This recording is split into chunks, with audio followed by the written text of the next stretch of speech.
এইটা আমি কি কিনলাম 200 টাকা দিয়ে একটা মাত্র ভিডিও করার জন্য। দেখো আমার উপর অত্যাচার হচ্ছে, যে আসছে সেই এটা শুধু টিপছে। এদিকে আয়, বেরো।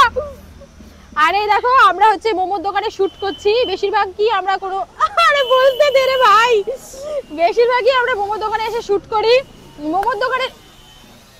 মোমোর দোকানের ভিডিও যেখানে যেখানে যে আইডিতে করা হয়েছে সেই আইডি ভাইরাল গেছে, তো আমরা করি। আর হচ্ছে এখন একটা স্পেশাল জিনিস তোমাদেরকে বলবো, আমরা কিন্তু মোমোর দোকানে এসে এই দেখো স্পেশাল কফি দিয়েছে, কফি মানে বুঝলে, মানে ফ্রিতে ওরা নিজেরা খাবে বলে কফিটা দিয়ে করেছে।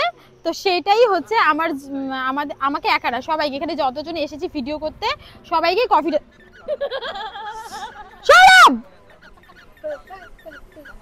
কি করছে সবাই মিলে এটাকে, এটা আমি কি করতে কিনলাম ভাই, সিরিয়াসলি।